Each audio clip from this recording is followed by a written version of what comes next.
Sejam muito bem-vindos ao FNXcast, mais um episódio diretamente da FEICOM 2026. E hoje eu tô com um grande amigo aqui, um parceiro, Diegão da Fibromax. Opa, obrigado. Uma salva de palmas. Tamo junto.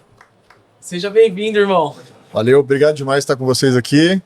Nos conhecemos há um tempo legal e, pô, prazer estar aqui com você. Boa. Eu acho engraçado que a intensidade, ela distorce o tempo. Eu conheci o Diego há quanto tempo? Um ano, pô. Um ano, no máximo um ano, né? E aí a gente já foi pra China, pô, vivenciou, e aí a gente acaba que parece que conhece a pessoa há muito tempo, É isso né? aí. Pô, isso é animal. Diegão, antes da gente falar aqui de negócios e tal, eu queria saber, pô, como que é o Diego aí na vida pessoal? Vejo que você é um cara de alta performance. Vamos lá. Pô, Eu sou, na verdade, um cara caseiro, pacato, né? Gosto de ficar ali com a minha esposa. A gente ainda não tem filhos, então fica com a cachorrinha lá e tal. A gente vai pra igreja, vidinha bem tradicional, assim. Gosto de ler, toco violão, então toco um violãozinho ali de vez em quando. Vidinha mais pacata. Eu acho que é pra também reunir energias pro trabalho, né? eu ia falar isso. Quem aí. vê assim não vê a máquina que é no trabalho. O Diegão é um cara visionário. Eu tive a oportunidade de conhecer ele há um tempo atrás. Visitei lá o negócio dele, muito bem organizado, inclusive, Diegão. Queria te Obrigado, parabenizar. valeu. E a gente sabe que nada começa grande, né? Hoje eu vi lá você com uma baita estrutura e tal. Cara, como que começou a empresa? É isso, nós somos segunda geração, eu e meu irmão hoje a gente está à frente da operação, né? Meus pais estão ali como um conselho e na verdade eles começaram ali, início dos anos 90 ali, começaram a empresa no fundo de casa, com uma fabricação de tanques e pias lá, e a gente fez isso durante 30 anos.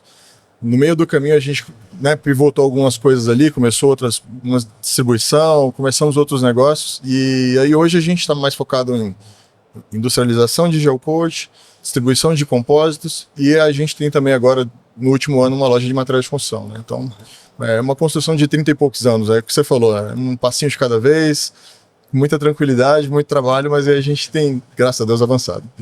E, cara, o que você acha que foi, assim, o grande motivador para os seus pais iniciarem o negócio? Cara, eu acho que, na verdade, foi a realidade. Meu pai, assim, é um cara... Os dois, né? Meus pais vieram de uma condição muito simples mesmo, assim. E eu acho que é olhar para a realidade e falar, putz, eu preciso fazer alguma coisa para sair daqui, para melhorar de vida. E graças a Deus que ele teve esse impulso. E até durante um bom tempo ele foi funcionário público e empresário, um pequeno empresário ao mesmo tempo, né? Assim, para conseguir tocar o negócio, começar o negócio e tal. E eu acho que é isso, querer evoluir, sair do lugar e aí ele transmitiu isso para mim e pro meu irmão, né? Desde pequeno a gente tá dentro da empresa e tal, então eu acho que essa força motriz vem muito dos meus pais mesmo. Assim. Eu acho legal, porque sempre a gente espera uma resposta diferente, mas a real é que todo mundo que começou um negócio, cara, é por necessidade, porque precisa ganhar um dinheiro e lógico, aí no meio do caminho a gente vai entendendo o que é valor para nós e propósito e vai ajustando, mas no fim do dia a empresa tem que dar lucro. Né? É isso mesmo. Boa. E hoje vocês estão localizados onde? A gente está em Brasília ali, né? No entorno sul que a gente chama, na parte mais ao sul de Brasília, que é até divisa com Goiás já, né? Então a gente atende toda essa região de Brasília e um pouquinho do entorno ali, 3,5 milhões de pessoas hoje ali naquela região, né? Então tem um mercado bacana lá. Eu costumo dizer que aquela região ali ela é abençoada, né? Porque tem muita gente boa do nosso segmento ali. 3,5 milhões não é tão grande, se você parar para pensar, pela quantidade de gente boa que tem lá trabalhando. Cara, muita gente competente lá em Brasília. É impressionante isso, porque na verdade Brasília é conhecido só pela política, né? Mas quando você foi lá, você conheceu muitos empresários bons. E tem uma concentração de gente muito boa ali, cara. Impressionante. Cara, e até fazer uma pergunta de curiosidade mesmo. Como que é você tá num lugar extremamente competitivo, porque tem muito concorrente, todo mundo brigando. Como que é jogar esse jogo? Cara, eu acho que aí é mais uma resposta que todo mundo dá, né? É você conseguir cativar o teu cliente de alguma maneira, né? Fidelizar o teu cliente ali, porque no final do dia tem gente muito maior que a gente lá, mas que a gente ainda consegue, de alguma maneira, trazer o cliente para próximo e, sei lá, amizade mesmo, estabelecer uma amizade com o teu cliente, ter uma equipe muito comprometida. Não tem como fugir muito disso, né? Porque se for só por preço, o cara vai ganhar de você, porque ele é muito maior que você e tal. Então a gente tem esse trabalho de base mesmo ali com os nossos clientes. E isso é legal, porque o relacionamento ele influencia muito na tomada de decisão. Total. Lógico que preço, qualidade, tudo isso é importante para negociar, mas as pessoas compram de pessoas, compram por quem tem mais afinidade. Perfeito. E vai se aproximando. É isso. Ô, Digão, e dentro dessa trajetória, hoje a gente olha lá a Fibromax, uma baita estrutura e tal, o que que você vê assim que foi os marcos da história? Você tem isso? Legal. Eu acho que eu tenho, assim, a gente, por volta de 2008, a gente mudou para o Distrito Federal a nossa planta produtiva, na época a gente produzia tanques e pias ainda, então esse foi um marco, que a gente saiu de uma indústria que, pô, era pequena, uma estrutura simples e tal, e a gente foi para o nosso primeiro galpão maior, que é um galpão de 3 mil metros quadrados, uma estrutura de um terreno de 20 mil metros quadrados e tal. Naquela época a gente tinha uma atuação em 14 estados, então ali foi um grande marco para a gente. A gente deixou de ser regional e passou a tentar uma atuação mais nacional, né? E mais ou menos naquela época também, a gente começou o negócio de distribuição. Então a gente diversificou mais ou menos naquela época, que foi outro grande marco. Mais recente, cara, o marco veio na pandemia, que a gente decidiu, depois de 30 anos, deixar de industrializar tanques e pias e focar na distribuição e varejo, né? Esse foi um segundo marco importante pra gente. A gente quis partir para um negócio de capital menos intensivo, menos complexidade tributária, que a indústria tem tudo isso, né? E a gente quis ir com um negócio mais tranquilo, mais fácil de gerir, uma equipe mais reduzida. Então, esses foram os dois grandes marcos que eu penso assim nos últimos 20 anos. Assim. Pô, isso que você falou eu acho maneiro, porque a gente abrir mão de uma coisa que a gente trabalha há muito tempo, a gente fala, pô, o negócio no final do dia tem que dar dinheiro, sim, mas a gente, pô, tem apego, porque a gente acorda todo dia com entusiasmo, com vontade de ir lá e fazer acontecer.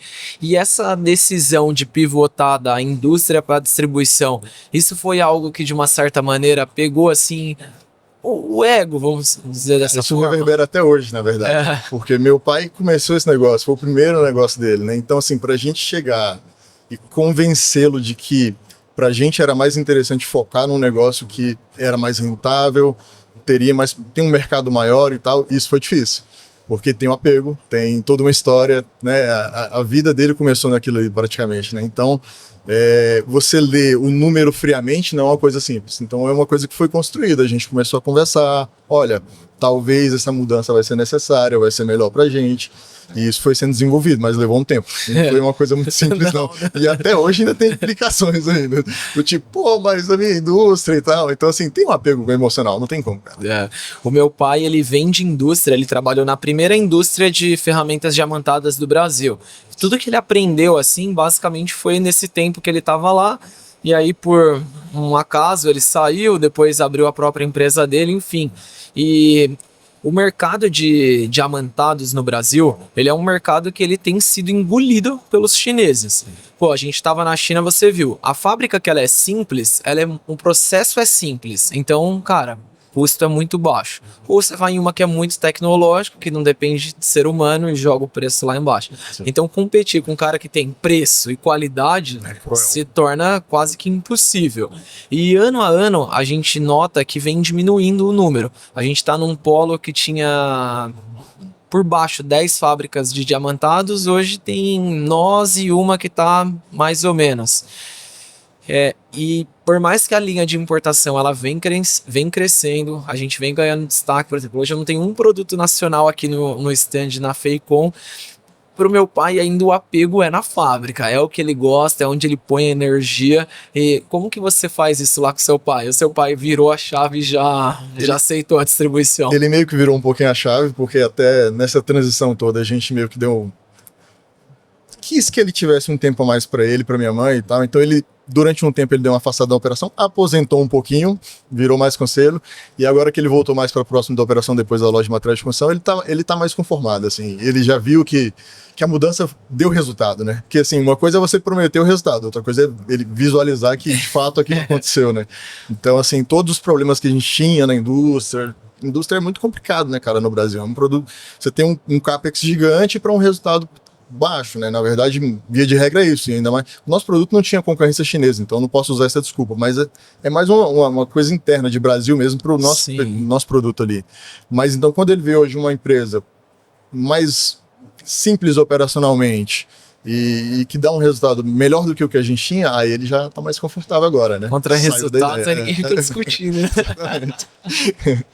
Então, digam aí, o que foi o maior aprendizado, assim, você tá há bastante tempo no negócio, né? Tô. Qual foi o maior aprendizado, assim, que você já teve lá, que você trouxe até os dias atuais? Cara, foi até um livro que eu li um tempo atrás que falou disso, que é uma coisa que a gente sempre praticou, e eu falei, cara, isso é muito legal. A gente sempre tem que se arriscar mesmo, assim, né?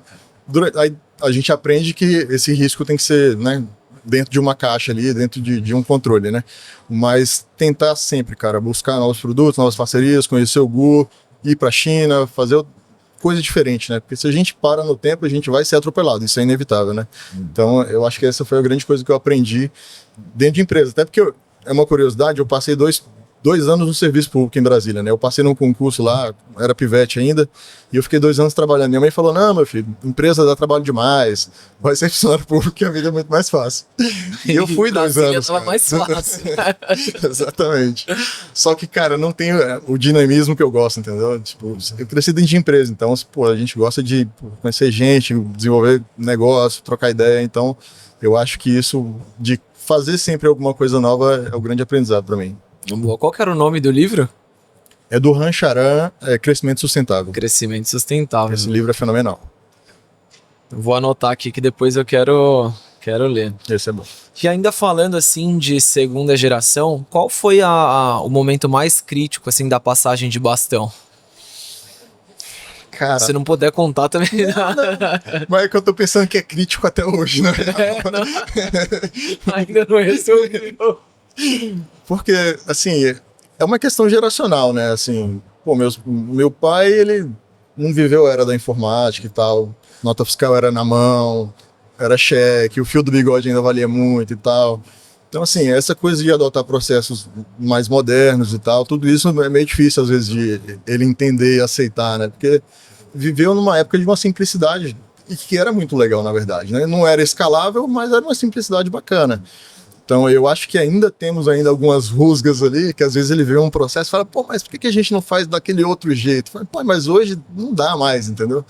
Então, eu acho que essa é uma coisa que ainda vai demorar muito tempo, porque é geracional, cara, e é difícil de lidar com isso, não tem jeito. De vez em quando a gente tem uns pega pra capar lá, porque, cara, eu falo, pai, não dá mais, cara, não tem como fazer. E meu irmão também briga com ele, fala, cara, essa loucura. Ainda, enfim, a transição ainda está em andamento, é bem isso. Eu até a minha passagem de bastão, ela foi tranquila, eu não tive tanto essa resistência, mas meu pai é um cara muito, beleza, tô dando a liberdade para você fazer, mas eu vou querer o resultado. E quando eu entrei na empresa, eu comecei a colocar alguns processos, tal, foi melhorando. Aí hoje tá o oposto. Ele chega e cobra, pô, mas isso aqui não tá funcionando tão bem. Eu falo, olha que agora o jogo virou. Mas é legal isso daí.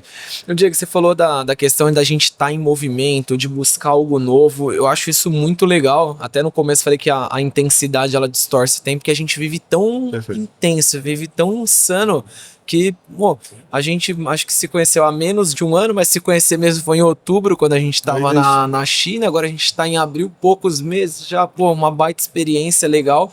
E eu vejo que você, dentro desse pouco tempo, eu falei com você, eu falei, caramba, como que o Diego mora em outro país e ele gerencia a empresa dele aqui? Não acredito que isso funciona. E eu te conheci de verdade lá na China, você falou, não vim do Brasil, não moro no Brasil. E aí eu queria que você falasse, porque eu sou um cara ainda extremamente analógico, que gosta do contato físico, de chegar, dar bom dia pra galera, de estar ali. Como que é administrar um negócio e à distância, e não é pouca distância, né?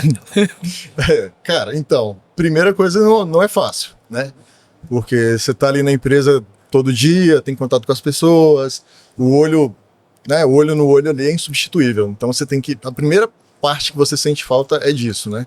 E aí você tem que reaprender a administrar e a gerir, né? Mas acho que a base de tudo são as pessoas que estão contigo, né? Você precisa ter confiança de que a tua equipe em loco vai conseguir operacionalizar bem, te entregar o resultado, e você vira mais um espectador da operação e alguém que vai meio que um maestro ali corrigindo algumas coisas que precisam ser corrigidas, né? Eu acho que para mim foi importante, inclusive, para eu tentar deixar de ser mais operacional, que é uma coisa que a gente ao longo do tempo desenvolve, né? A gente quer ser o executorzão lá e menos gestor. Então isso me ajudou muito a sair um pouco desse cara que fica mais ali na linha de frente e ser um cara mais gestor, começar a observar melhor o desempenho das pessoas individualmente e corrigi-las.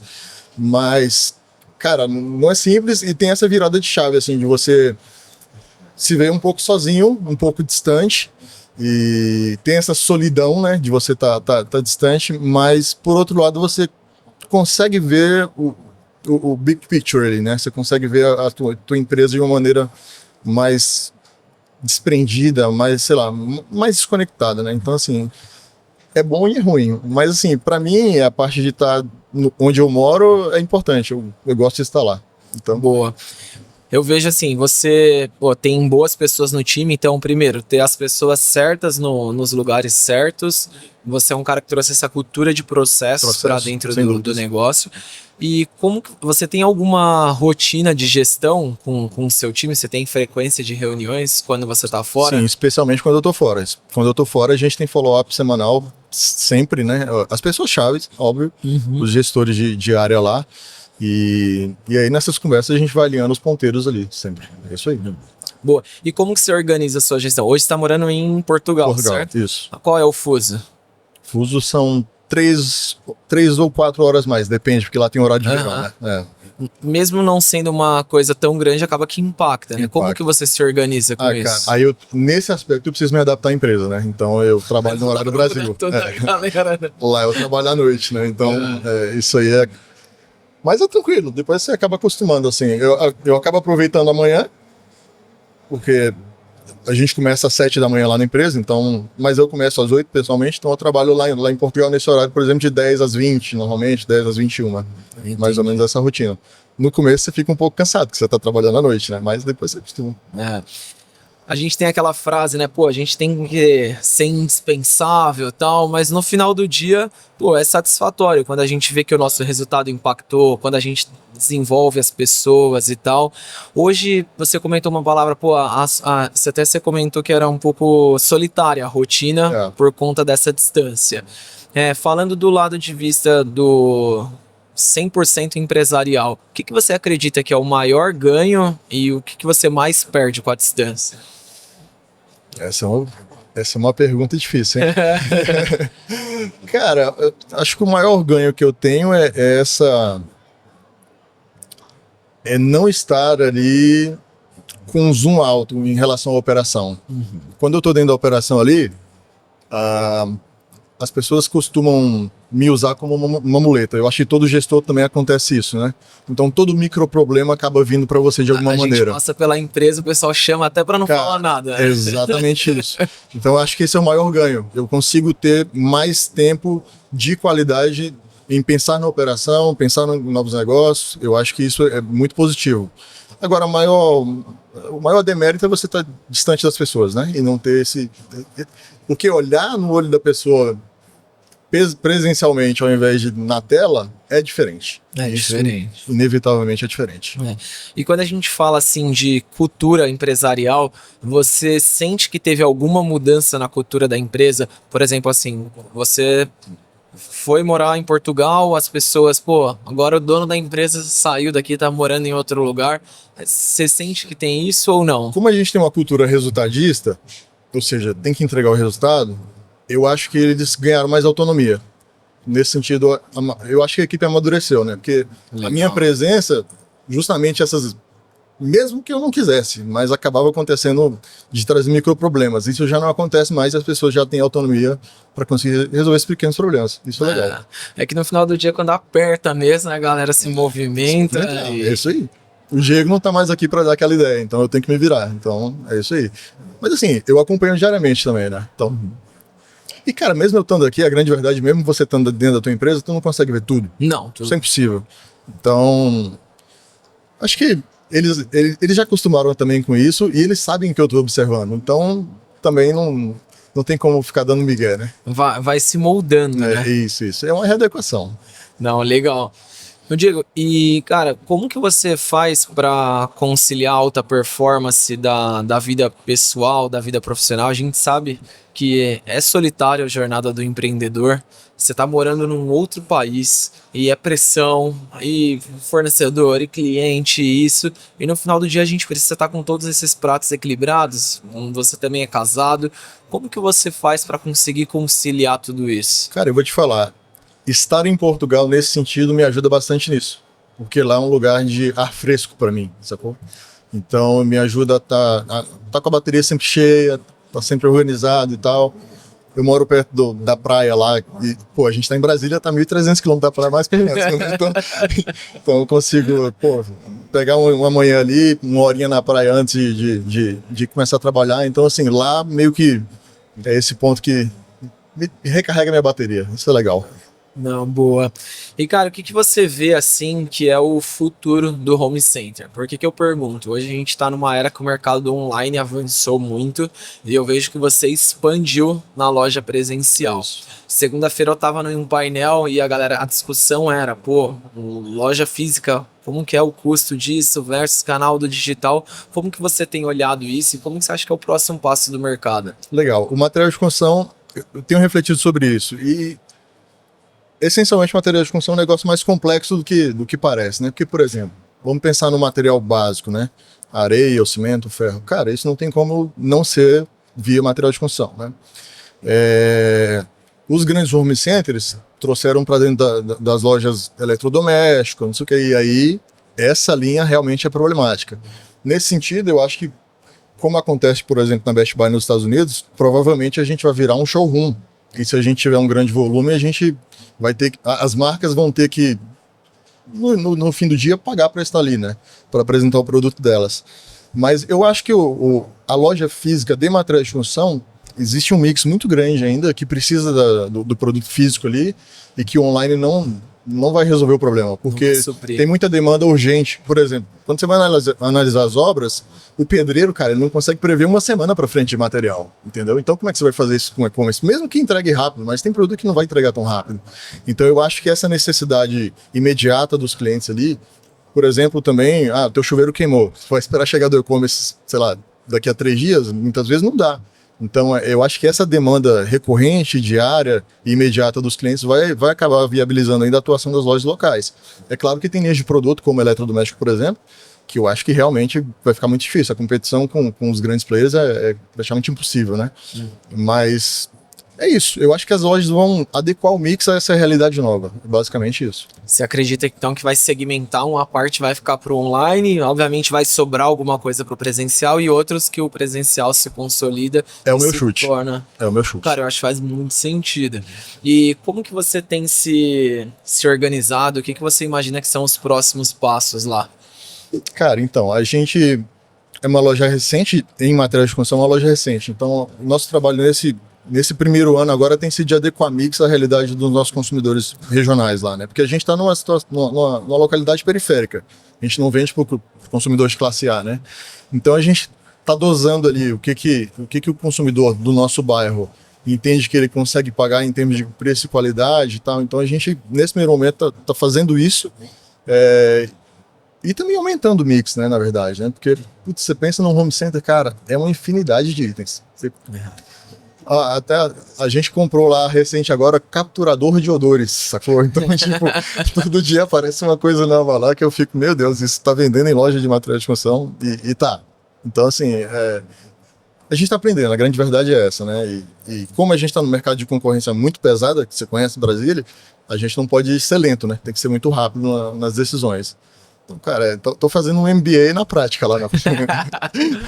Não, porrada. Irmão, a gente tá caminhando aqui para a parte final do podcast e hoje boa parte dos nossos espectadores aí são distribuidores, atacadistas, lojistas do Maticom. Mas imagina que se tivesse a oportunidade de levar uma mensagem para todo mundo. Qual mensagem seria? Cara, aí eu vou ter que falar de fé, inevitavelmente, cara. Eu acho que a solução para todas as nossas demandas humanas, né, principalmente no mundo que a gente vive, que é um mundo bem maluco, para mim, é o que eu aplico na minha vida, é ler e ouvir, e buscar aprender cada vez mais sobre as palavras de Jesus. Para mim, essa é a grande mensagem que a humanidade pode ter. Pô, sensacional. Irmão, quem quiser te encontrar ou encontrar a empresa nas redes sociais, como faz para te encontrar lá? Instagram, @Fibromax, @afibromax, na verdade. E a gente também tem o site www.fibromax.com.br. Quando vocês entrarem e acessarem lá, vocês vão ver que é uma landing page focada ali na nossa área de piscinas, que é um negócio importante pra gente hoje. E eu tô lá no Instagram também como Di Galvão. É isso. Boa, você que é de Brasília, passa lá, estrutura impecável. Diegão, parabéns, muito obrigado. Nossa, Obrigado a você. Valeu demais. Valeu, obrigadão obrigado demais.